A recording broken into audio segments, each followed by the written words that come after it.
रणक्षेत्र पलटिला खेल पड़िया सामान्य बचसा को केन्द्र करी दुई गोष्ठी मध्य गंडगोल जड़े गुरुतर ढेंकानाल जिला हिंदोल ब्लॉक रासोल थाना बेड़ापड़ा गाँव में Subhash memorial cricket tournament final match अनुष्ठित होता। फाइनल मैच सरिबा परे गाँवर दुई गोष्ठी मध्य बचसा होता। पर राति उभय गोष्ठी मध्य गंडगोल उग्र रूप नहीं।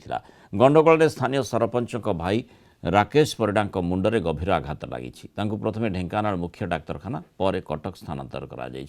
घटना उभय पक्षर दुईटी मामला रुजु करा बेले 32 जन को कोर्ट चालाण करिछि पुलिस। अन्यपटे उत्तेजनामूलक परिस्थिति देखा देबारु गतकाली राति 3 प्लाटून पुलिस फोर्स मुतयन रहिछन्ति।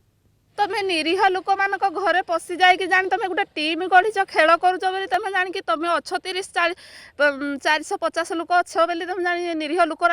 छोट नीच जाति ये केते 30-40 घर बोली डरिकी तुम डरैकी काली राति जाकि समस्त घरे पशिकी पूरा घर फर सब भांगी दे जी दुष कर तार भांगी जी दुष न कर तार भांगी जो रांडी खंडी लोक गुरिक तुम घर द्वार भांगीच सेमानकर परिवहन किए कर आज्ञा खेल पड़िया कौन घटना है से बाबद आमको जना ना कि मो दुकान बाड़ी सब आज्ञा घर द्वार दुकान सब भांगिक चूरमार कर ए गाँ पिला सब भांगिले जो मैंने खेल टीम रे थिले से माने ही भांगिले। काली आज्ञा 7:30 बेलू घटना आम साहि अनेक घर पाण साहि घर द्वारा कहीं रखे देवानी बोली भांगी रुजी चोरमार करदे पाण साहि मारकड़ी हेले से मारकड़ी भर आम तो हाड़ कथा आम जानू